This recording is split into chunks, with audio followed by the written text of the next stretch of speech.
அனைவருக்கும் வணக்கம். இப்போ நாம் பார்க்க போகிற ஒரு முக்கியமான விஷயம்.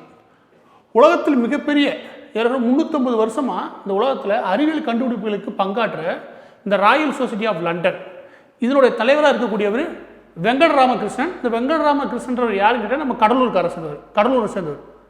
அதனுடைய தலைவராக இன்றைக்கி இருக்கார்.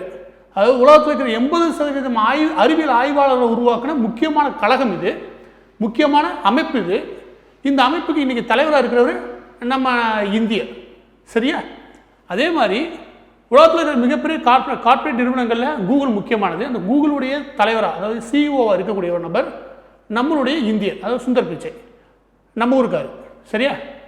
இவங்களாம் நம்ம சொல்லும்போது ரொம்ப சந்தோஷமாக இருக்கு, கரெக்டாக. ஆனால் இவங்களாம் நாட்டில் நடந்த மிகப்பெரிய இழப்புகளில் முக்கியமான ஆளுங்க. அதாவது ஒரு நாட்டுடைய முக்கியமான சொத்து எதுன்னு கேட்டிங்கன்னா அறிவார்ந்த குழந்தைகள். அவங்களோட அறிவை அந்த நாடு பயன்படுத்தி அந்த நாடு வேகமாக முன்னேறும். எடுத்துக்காட்டு, உங்கள் வீட்டு குழந்தைகள் இருக்குன்னு வச்சுக்கோங்க. அந்த குழந்தை மிகப்பெரிய அறிவாளி. ஒரு போயிங், ஒரு ரஃபேல் மாதிரி விமானங்களை கண்டுபிடிக்க, விமானத்தில் இருக்கிற டெக்னாலஜி கண்டுபிடிக்கிற அளவுக்கு அந்த குழந்தைகிட்ட அறிவு இருக்குது. அந்த அறிவை நம்ம பயன்படுத்த தெரிலனா நமக்கு தான் அது இழப்பு. அந்த அறிவை பயன்படுத்துகிற அளவுக்கு ஒரு நாடு தன்னோட நிர்வாகத்தை கட்டமைக்கணும். அது ரொம்ப ரொம்ப அவசியமான விஷயம். அதாவது எந்த அளவுக்கு இராணுவத்துக்கு முக்கியத்துவம் கொடுக்குறீங்களோ, எந்த அளவுக்கு சுற்றுச்சூழலுக்கு முக்கியத்துவம் கொடுக்குறீங்களோ, அந்த அளவுக்கு இதுக்கு முக்கியத்துவம் கொடுக்கணும். எந்த நிர்வாகி இந்த விஷயத்துக்கு முக்கியத்துவம் கொடுக்குறாரோ அவர் தான் நல்ல நிர்வாகி. அவரால் தான் இந்த நாட்டுக்கு நீடித்த நன்மை நடக்க போகுது. அதனால் எல்லாம் மனசில் வச்சுக்கோங்க. அதாவது இன்னைக்கு இருக்கிற சின்ன சின்ன குழந்தைகள் இருக்கு இல்லையா, அதோட அறிவை பயன்படுத்துகிற அளவுக்கு நம்ம நாட்டை கட்டமைக்கணும். அது ரொம்ப ரொம்ப அவசியமான ஒன்று. இன்றைக்கி சுந்தர் பிச்சை இன்னைக்கு இல்லை, இன்னைக்கு இருக்காரு. இங்கே படிச்சுட்டு போய் யாருக்கு அவருடைய அறிவு பயன்படுது? அமெரிக்காவுக்கு பயன்படுது. மனித குலம் அதுக்கான பலனை அனுபவிக்கலாம். ஆனால் பொருளாதார ரீதியாக அந்த அறிவு யாருக்கு பயன்படுது? அமெரிக்காவுக்கு பயன்படுது. அதே மாதிரி தான் வெங்கடராமகிருஷ்ணனும். அதே மாதிரி தான் இங்கேருந்து வெளிநாடுகளில் போய் செட்டில் ஆகி அந்த நாட்டுக்கு உழைக்கிறாங்களா, அவங்க எல்லாருடைய அறிவு அந்தந்த நாட்டுக்கு மிகப்பெரிய சொத்து. இதை பாதுகாக்கணும்னா அதுக்கேற்ற ஒவ்வொரு நாடு உருவாகும். அதில் எந்த நிர்வாகி சிறந்தவர்? இந்த விஷயத்தை பொறுத்த வரைக்கும் எது? இந்த அறிவுசார் சொத்துரிமை இருக்கு இல்லையா, இதை பாதுகாக்கிற விஷயத்தில் இந்தியா எந்த அளவுக்கு வளர்ந்துருக்கு அதுதான் நம்ம இன்னைக்கு பார்க்க போகிறோம். அதாவது மன்மோகன் சிங் அவர்கள் இருந்த காலத்திலையும் நரேந்திர மோடி அதுக்கப்புறம் வந்த பின்னையும் இந்தியா எந்த அளவுக்கு மாற்றத்தை அடைஞ்சிருக்கு, அது சரியான திசையை நோக்கி நகருதா, இது நம்ம பார்க்கணும். இந்த விஷயத்தை பொறுத்த வரைக்கும் நாட்டில் இருக்கிற அமைச்சர்கள் கொடுக்குற தகவல்லாம் விட்டுறாரு. உலகத்தில் இந்த அறிவுசார் சொத்துரிமை இருக்கிற இந்த இன்டெலெக்சுவல் ப்ராப்பர்ட்டி, அதை மதிப்பீடு செய்யக்கூடிய ஒரு முக்கியமான ஆர்கனைசேஷன் இருக்குது. அது world intellectual property organisation.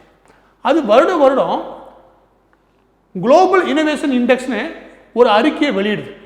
Global innovation index இதனுடைய அறிக்கையில் 2018க்கான அறிக்கையை நம்ம இன்னைக்கு பார்க்க போகிறோம். அது ஏன் பார்க்குறோம்னா, அந்த விஷயத்தில் நமக்கு என்ன விஷயம் புரியும்னா, அதாவது இந்த அறிக்கையில் என்ன விஷயம் நம்மளால் கிடைக்கும்னா, நரேந்திர மோடி அவர்கள் இந்த விஷயத்தில் சிறப்பாக செயல்பட்டிருக்காரா இல்லையான்னு தெரியும். இது இன்னைக்கு பலன் அடிக்காது, நீடித்த பலன் நாட்டுக்கு கிடைக்கும். இதனுடைய பலன் கண்டிப்பாக அடுத்த 10 to 15 வருஷத்தில் நமக்கு தெரியும். எனவே அந்த நீடித்த பலன் கிடைக்கணும்னா இன்னைக்கு அவர் என்ன செஞ்சிருக்காரு நமக்கு புரியணும். சரியா? இந்த ரிப்போர்ட் தர தகவலை தான் நம்ம இன்னைக்கு பார்க்க போகிறோம். இந்த குளோபல் இனோவேட்டிவ் இண்டெக்ஸ் இருக்கு இல்லையா, இனோவேஷன் இண்டெக்ஸ், இது 2 விதமான விஷயத்தை கணக்கில் கொள்கிறாங்க. ஒன்று, அந்த நாட்டில் அறிவுசார் சொத்துரிமை இருக்கு இல்லையா, அது எந்த அளவுக்கு பாதுகாக்கப்படுது. அப்படின்னா என்னன்னு கேட்டிங்கன்னா, நான் ஒரு வாட்ச் கண்டுபிடிக்கிறேன். அந்த வாட்ச் கட்டினா போதும் உங்களுடைய ஹார்ட் பீட், உங்களுடைய சுகர், உங்களுடைய கொலஸ்ட்ரால் எல்லாத்தையும் கண்டுபிடிச்சி மெடிக்கல் செக்டருக்கு அனுப்பிடும். இந்த கண்டுபிடிப்புக்கு இங்கே பாதுகாக்கப்படும். என்னுடைய கண்டுபிடிப்பு யாரும் திருடிடக்கூடாது, அதாவது அதை காப்பி அடிச்சிடக்கூடாது. அதுக்கு இங்கே சொத்துரிமை, காப்புரிமை இருக்கணும். ஒன்று. இன்னொன்று, நான் ஒரு பிஸ்னஸ் ஆரம்பிக்கிறேன், ரொம்ப கஷ்டப்பட்டு அந்த பிஸ்னஸ் பெருசாகிறேன். எடுத்துக்காட்டுக்கு அடையார் ஆனந்த பவன் ஒன்று வச்சுக்கோங்க, இல்லாட்டி சரவணா ஸ்டோர்ஸ். அந்த சரவணா ஸ்டோர்ஸ் ஆரம்பிக்கும் ரொம்ப சிறுசாக ஆரம்பிச்சிருக்காங்க. அவங்க அதில் அதிகப்படியான உழைப்பை போட்டு இன்றைக்கி ரொம்ப பெரிய நிறுவனமாக வந்திருக்காங்க. சரியா? இன்றைக்கி வந்திருக்காங்க இல்லையா, அந்த நேமை நான் பயன்படுத்திட்டு நானும் சரவணா ஸ்டோர்ஸ் தான் சொல்லி பக்கத்தில் போய் கடையை போட்டேன்னு வச்சுக்கோங்க. அப்போ அவங்க அத்தனை வருஷம் உழைச்சி உருவாக்கின அந்த பிராண்ட் வேல்யூ இருக்கு இல்லையா, அது தொலைஞ்சு போயிடும். கரெக்டாக இல்லையா? அதை நான் திருடிட்டேன்னு அர்த்தம். அந்த பிராண்ட் வேல்யூ, அதோட உழைப்பின் அங்கீகாரம் இருக்கு இல்லையா, அது கிடைக்கணும். அது ட்ரேட்மார்க் ரெஜிஸ்ட்ரேஷன் பாதுகாக்கப்படும்.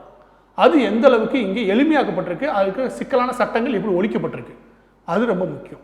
இந்த விஷயத்தை பொறுத்த வரைக்கும் இந்தியா எந்த அளவுக்கு முன்னேறி இருக்கு அப்படின்னு நீங்கள் கேட்டிங்கன்னா நல்லா புரிஞ்சுக்கோங்க. 2017-18 மட்டும் சிம்பிளாக சொல்கிறேன், 2017-18 மட்டும் வந்த ட்ரேட்மார்க் ரிஜிஸ்ட்ரேஷனுக்கான அப்ளிகேஷன் மட்டுமே 2.4 லட்சம். நல்லா புரிஞ்சுக்கும். பேட்டன் ரிஜிஸ்ட்ரேஷனுக்கு வந்தது ஏற்கனவே 35,500 பேட்டன் ரிஜிஸ்ட்ரேஷன் வந்திருக்குது. இந்த பேட்டன் ரிஜிஸ்ட்ரேஷன் முன்னே இவ்வளோதான் வந்தது கிடையாது ஒரு வருஷத்தில். இது மன்மோகன் சிங் விட்டு செல்றதை விட எவ்வளோ சதவீதம் அதிகம்னு கேட்டிங்கன்னா 236% அதிகம். நல்லா புரிஞ்சுக்கணும், 100% கிடையாது, 236% அதிகம், ஏறக்குறைய 200% அதிகம். இது முன்ன இப்படி இருந்ததே கிடையாது. அதுக்கு காரணம் நாட்டில் இந்த ட்ரேட்மார்க் ரிஜிஸ்ட்ரேஷன் இருக்கு இல்லையா, அதில் நடந்த சிக்கலை ஃபுல்லாக தவிர்த்துருக்காரு. அது என்ன மாதிரி சிக்கல் கேட்டீங்கன்னு வச்சுக்கோங்க. இப்போ ஃப்ளிப்கார்ட்னு ஒன்று ஓப்பன் பண்ணிட்டான்னு வச்சுக்கோங்க, இன்னொருத்தர் ஃப்ளிப்கார்ட்னு ஓப்பன் பண்ணிடுவாங்க, லைட்டாக எஃப்க்கு பதில் பிஏ போட்டு ஓப்பன் பண்ணிடுவாங்க. நம்ம ஊரில் அந்த ஒரு ஸ்பெல்லிங்கை மட்டும் மாற்றி விட்டு இன்னொருத்தங்க அந்த வியாபாரத்தில் குதிச்சிடுவானுங்க. அப்போ என்ன ஆகுனா அந்த பிராண்ட் வேல்யூ தொலைஞ்சு போயிடும். அதை ஃபுல்லாக தடுத்து நிறுத்தியிருக்காரு. இந்த நிலைமைக்கு உங்கள் குழந்தை ஏதாவது ஒன்று கண்டுபிடிக்கணும்னு வச்சுக்கோங்க, அதுக்கான காப்புரிமை இங்கே பாதுகாக்கப்படுது. அது ரொம்ப ரொம்ப முக்கியம். நாட்டில் எந்த அளவுக்கு காப்புரிமை பயன்படுத்தக்கூடிய நிறுவனங்கள் உள்ளே வருதோ அதே அளவுக்கு அந்த காப்புரிமை பாதுகாக்கப்படுறதுக்கான சட்டங்களும் இருக்கணும். அதை அதிகப்படுத்தியிருக்காரு, அதை எளிமைப்படுத்தியிருக்காரு, குறைச்சிருக்காரு விலையை. ஸோ 10,000, 20,000, ஒரு காலத்தில் 25,000 கட்டினா தான் இந்த ட்ரேட்மார்க் ரிஜிஸ்ட்ரேஷன் கிடைக்கணும். இன்றைக்கி எவ்வளோ தயவுசெய்து எடுத்து பாருங்கள். மொத்தமாக அப்ளை பண்ணலாம் 2,000 கூட வராது. அது கவர்மெண்ட் ஃபீ ரொம்ப கம்மி.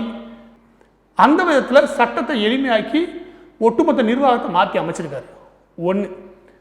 ரெண்டாவது, இதில் பார்க்க வேண்டிய விஷயம், ஏன் இந்த ரேங்க்கு கூடியிருக்கு, எவ்வளோ ரேங்க்கு கூடியிருக்கு அப்படின்னா, ஒரு பக்கம் காப்புரிமையை உருவாக்குறதுலையும் காப்புரிமையை பாதுகாக்கிறதுலையும் சட்டங்களை முறைப்படுத்தியிருக்காருன்னா, இன்னொரு பக்கத்து அறிவியல் கண்டுபிடிப்புகள் உருவாகிறதுக்கு அவர் இன்ஃப்ராஸ்ட்ரக்சர்ஸை உருவாக்கிடணும்.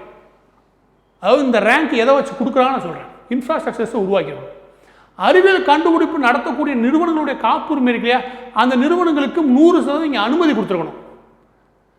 அந்த அறிவியல் கண்டுபிடிப்புகள் இருக்கு இல்லையா, அதை மார்க்கெட் பண்ணுற அளவுக்கு இங்கே சட்டங்கள் எளிமையாக்கப்பட்டிருக்கணும். எடுத்துக்காட்டுக்கு, நீங்கள் கேன்சர் சம்மந்தப்பட்ட விஷயத்துக்காக மருந்து கண்டுபிடிக்கிறதுக்கு அலையிறீங்க. அதில் மிகச்சிறந்த அறிவியல் ஆய்வாளர்களை ஒரு 10 பேர் எடுத்து போடுறேன். அதுக்காக 7 வருஷங்கள் நான் அதில் முதலீடு பண்ணி ஏறக்குறைய 100 கோடி அதில் முதலீடு பண்ணுறேன். முதலீடு பண்ணி அந்த மருந்தை கண்டுபிடிக்கிறேன். இல்லாட்டி ஏதோ ஒரு டெக்னாலஜி கண்டுபிடிக்கணும்னு வச்சுக்கோங்க, அந்த டெக்னாலஜியை நான் மார்க்கெட் பண்ணி விற்கிற அளவுக்கு எனக்கு அந்த நாடு அனுமதிக்கணும். அப்போ தான் புது புது கண்டுபிடிப்புகள் வரும். எடுத்துக்காட்டுக்கு, நீங்கள் ஃபோன் இருக்குன்னு வச்சுக்கோங்க, அது ஒரு டச் பேனல் இருக்கு இல்லையா, அது புதுசாக கண்டுபிடிச்சிருப்பாங்க. ஆனால் கண்டுபிடிச்சி மார்க்கெட் வரும்போது அதோட விலை அதிகமாக இருக்கும். ஆனால் நாளடைவில் அதோட விலை குறைஞ்சிடும். ஆனால் மார்க்கெட்டுக்கு வரும்போது விலை குறைச்சலாக இருக்குன்னு சொல்லுவோம் இல்லையா, அது தப்பு. அதாவது நம்ம கம்யூனிஸ்ட் என்ன பண்ணுவாங்கன்னா, எல்லா பேருக்கும் எல்லாமே சமண்டுவாங்க. அந்த கருத்தே தப்பு. யார் அதிகமாக உழைக்கிறான், யார் அதிகமாக அறிவை பயன்படுத்துகிறானோ அவனுக்கு அந்த சமூகம் அங்கீகாரம் கொடுக்கணும். அங்கீகாரம்ன்றது மனித சமூகத்தை பொறுத்த வரைக்கும் எடுத்ததுமே பொருளாதாரம் தான். அதை கொடுக்கும்போது அவனோட கண்டுபிடிப்புகள் முதல் வரும்போது அதிகப்படியான விலையில தான் இருக்கும். அது தப்பே கிடையாது. அப்படி வந்துச்சுன்னா பிற்காலத்தில் எதிர்காலத்தில் எல்லா மக்களுக்கும் அதனுடைய கண்டுபிடிப்பு பயன் போய் சேரும். ஒரு காலத்தில் எக்ஸ்ரே கருவி ரொம்ப விலை உயர்ந்ததாக இருந்தது, இன்னைக்கு கம்மியாயிருச்சு. ஜெராக்ஸ் மிஷின் ஒரு காலத்தில் விலை அதிகமாக இருந்துச்சு, இன்னைக்கு கம்மியாயிருச்சு. மொபைல் ஃபோன் ஒரு காலத்தில் ரொம்ப அதிகமாக விலையில் இருந்துச்சு, இன்னைக்கு கம்மியாயிருச்சு. அது காரணம் கண்டுபிடிப்புகள் வரும்போது விலை அதிகமாக இதான் இருக்கும். மார்க்கெட் அப்படி தான் இருக்கும். அது போக போக கம்மியாயிடும். ஆனால் நம்ம எப்படியான திட்டங்களை உருவாக்கி வச்சுருந்தோம்னா, அந்த சிக்கல்னால அந்த கண்டுபிடிப்பை உருவாக்கணும் மட்டும் கிடையாது, அதை மார்க்கெட் பண்ணுறதுக்கு ரொம்ப பெரிய சிக்கல் இருந்துச்சு. இன்றைக்கி அந்த சிக்கல்கள்லாம் கிடையாது. ஏறக்குறைய உங்களால் இன்றைக்கி ஃப்ரீ மார்க்கெட்டை மூவ் பண்ண முடியும். அதாவது மார்க்கெட்டை பொறுத்த வரைக்கும் டிமாண்டு தான் அந்த பொருளுடைய விலையை நிர்ணயம் பண்ணுன்ற அளவுக்கு இந்த மார்க்கெட்டை மாற்றி அமைச்சிருக்காரு. இந்த கண்டுபிடிப்பாளர்களுக்கு இது ரொம்ப ரொம்ப முக்கியம். இதனால் என்ன ஆகுங்கன்னா, உங்கள் குழந்தைகள் ஒரு கண்டுபிடிப்பை நிகழ்த்துறாங்கன்னா அந்த ஒரு கண்டுபிடிப்பினாலேயே பெரும் கோடீஸ்வரனாக மாற முடியும். இங்கே அந்த கண்டுபிடிப்பின் அறிவை பயன்படுத்தி இந்த நாடும் முன்னேற முடியும்.